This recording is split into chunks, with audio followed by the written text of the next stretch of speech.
बिस्मिल्लाहिर्रहमानिर्रहीम। अस्सलाम वालेकुम। वॉइस ऑफ कराकरम से फ़िदा हुसैन आप लोगों की खिदमत में सियाचिन ग्यारी से आपकी खिदमत में हाजिर हूँ।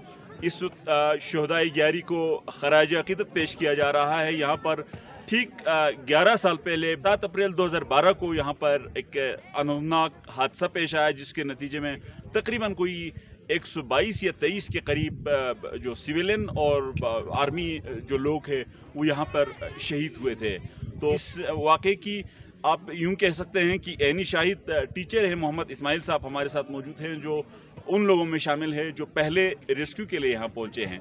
तो हम इनसे बात करते हैं कि इस्माइल साहब, बहुत शुक्रिया आपकी वक्त का, कि पहले तो हमें ज़रा ये वाक़या बता दें कि हुआ क्या था, आपको कैसे इत्तला मिली थी। बिस्मिल्लाहिर्रहमानिर्रहीम। बहुत बहुत शुक्रिया हुसैन साहब। ये वाक़या जब रोनुमा हुआ 2012 को 7 अप्रैल को, चूँकि हमारा इस एरिया में पूरा काश्तकारी का सीज़न होता है, तो तमाम लोग काश्तकारी के लिए निकले हुए थे। इतने में हमें फ़ौज की यहाँ पर गाड़ियों की आमद रफ्त बहुत ज़्यादा तेज़ी के साथ चलना शुरू हो गए गोमा से ग्यारी की तरफ। तो हमारे उस वक़्त के जो नोमी गिरामी शख्स अब्दुर्रहमान अब्दू तमग़ाए शुजात, तो मैं उसके पास बैठा हुआ था। उसने कहा, यार कोई ग्यारी में कोई हादसा हुआ है जिसकी वजह से ये लोग गाड़ियाँ बहुत ज़्यादा आगे मूवमेंट कर रहे हैं। तो हमें पता चला कि ग्यारी का जो कैम्प है वो एवलांच के अंदर आकर उस रात को, यानी 6 अप्रैल के रात को वो मुकम्मल ख़त्म हो चुका है। तो चूँकि हम लोगों के साथ ये एवलांच का जो वास्ता है ना, वो हमेशा हमारे साथ होते रहते हैं, क्योंकि हम भी हमारी जो ग्यारी हुआ, चूलिंग हुआ, इन सेक्टर में हम लोग जाते रहते हैं, हमारे लोग भी जाते रहते हैं। तो जब इस तरह के कोई हादसा होते हैं तो अगर फ़ौरन वहाँ रेस्क्यू के लिए पहुँच जाए तो उस आदमी के जो है ना, वो जो दबे लोग को हम निकाल सकते हैं, यानी बच जाने की चांसेस है। तो इस हवाले से फिर हमने सब ने वहाँ मस्जिद पे ऐलान कराया कि ऊपर एवलांच आया है, लिहाजा हम सबको फ़ौरन ग्यारी पहुँचने की ज़रूरत है। तो इतने में तमाम लोगों ने अपनी काश्तकारी छोड़कर, जो हमारी औजार थे उसी खेतों में छोड़ के, तमाम जवान बूढ़े सब गोमा वाले फ़ौरन यहाँ जाए हादसा पे पहुँचा। तो जब यहाँ पहुँचे तो हम हैरान रह गए कि हमारा अबादुल अबाद रहने वाला ये आबादी, जहाँ पर फ़ौज आने से पहले हमारे यहाँ मकानात थे, हम लोग गर्मियों में यहाँ आके बसते रहे हैं, मसाजिद था और एक खूबसूरत प्ले ग्राउंड थे जहाँ पर हमारे बच्चे खेलते थे। जब हम यहाँ पहुँचे तो हम अपने आप से ये सवाल कर रहे थे कि हम कहाँ पहुँचे हैं, कि क्या हुआ है। मुकम्मल तौर पर जो हम नक्शा है वो बिल्कुल चेंज हुआ था। हम ख़ुद अपने आप पर ट्रस्ट नहीं कर रहे थे कि यार ये ग्यारी का जगह है या कोई और जगह है। तो पता चला कि एक ऐसा ख़तरनाक, एक ऐसी आफत जो हमारे पास आए थे कि ना सिर्फ फ़ौज अफवाज पाकिस्तान के 140 जवान शहीद नहीं हुए, बल्कि उनके माल, उनकी जितने भी चीज़ें यहाँ मौजूद थी, यहाँ तक कि गोमा वालों के हमारे अपने माल मवेशियाँ जो उस वक़्त यहाँ पर चल रहे थे, वो सब के सब दब चुके थे। और हमें एहसास ही नहीं हो रहा था कि ये हमारा ग्यारी का पुराना हमारा एरिया है, जो कैम्प है। तो मुकम्मल तौर पर पत्थरों से और मुकम्मल तौर पर बर्फ़ से इस तरह ढक गया था कि हम पहचाने नहीं जा रहे थे। फिर भी हमने, चूँकि जो गोमा से लेकर आए हुए हमारा रेस्क्यू के लिए जो फौरी तौर पर हमारे पास अवेलेबल चीज़ें थी, मसलन बेलचे वग़ैरह, कुदाल वग़ैरह, हम सब ला के ले आए थे। हमने कोशिश की कहीं पर से उसको खोदने की कोशिश किया, उस जगह को तयन करने की कोशिश की कि अफवाज पाकिस्तान, चूँकि हमें पहले पता था कि उनकी लिविंग कहाँ है, उनके सामान कहाँ होते हैं, तो हमने अंदाज़े के तहत वहाँ काम शुरू किया। फिर वो 8 तारीख़ का शाम तक हम काम किए, अफवाज पाकिस्तान में किया, लेकिन हमें कुछ पता नहीं चला।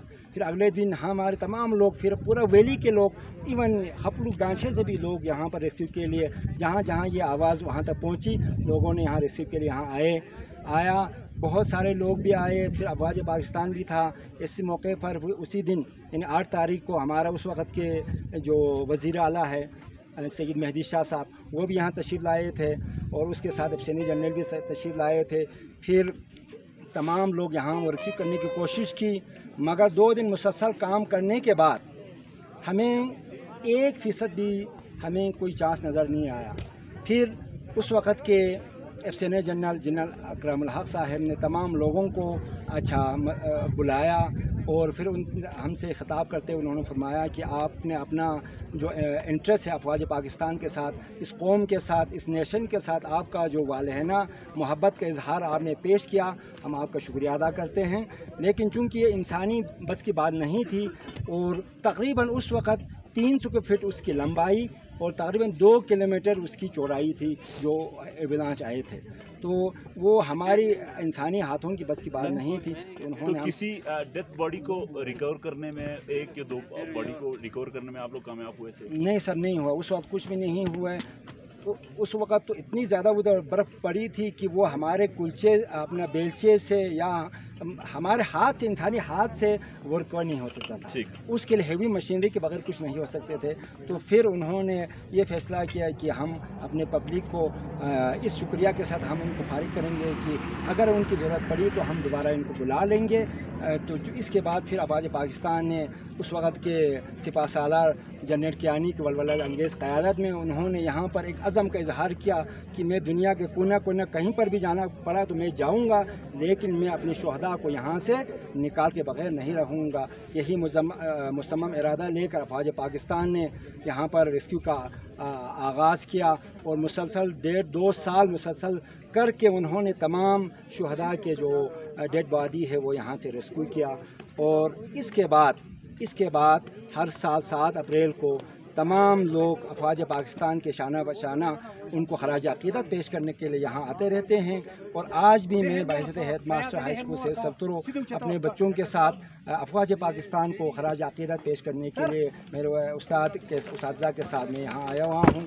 اور ہماری جب تک ہمارے جسم میں روح موجود ہے، ہم افواج پاکستان کو خراج عقیدت پیش کرتے رہیں گے اور عزم کا اعادہ کریں۔ جب آپ آتے ہیں تو آپ کی کیفیت کیا ہو جاتی ہے؟ جب ہم یہاں آتے ہیں تو ہمارے ایمان تازہ ہو جاتے ہیں، اور اس ملک سے، اس افواج پاکستان سے ہماری محبت مزید بڑھ جاتی ہے، اور ہم اپنے بچوں کو جا کے بتاتے ہیں کہ دیکھو آپ یہاں پڑھ رہے ہیں آرام سے، اور آپ کی حفاظت کے لیے افواج پاکستان اس مشکل گھڑی میں بھی وہ چاق و چوبند کھڑے ہیں۔ ہمارے ایمان ہمارے ملک سے والہانہ محبت مزید بڑھ جاتے ہیں، اور یہی جذبہ لے کر جا کر ہم اسکول میں اپنے بچوں کو یہی ٹیچ کرتے ہیں کہ آپ نے بھی اس ملک کی خدمت میں کسی قسم کی کسر نہیں چھوڑنا ہے، آپ نے بھی افواج پاکستان میں شامل ہو کر اپنی خدمات دینا ہے۔ اور ہم اپنی پبلک کو بھی یہی کہتے ہیں کہ جب بھی فوج کو ہماری ضرورت ہوگی ہم تیار ہیں، اور آئندہ بھی ہم تیار ہیں۔ جی بہت بہت شکریہ اسماعیل صاحب، آپ نے اسماعیل صاحب کی گفتگو سنی کہ یہ پاک فوج کے ساتھ مدد دینے کے لیے کسی بھی ضرورت کے وقت ان کو ہر قسم کی مدد دینے کے لیے ہم وقت تیار ہیں۔ اسی کے ساتھ مجھے فدا حسین کو اجازت دیجیے، اللہ حافظ۔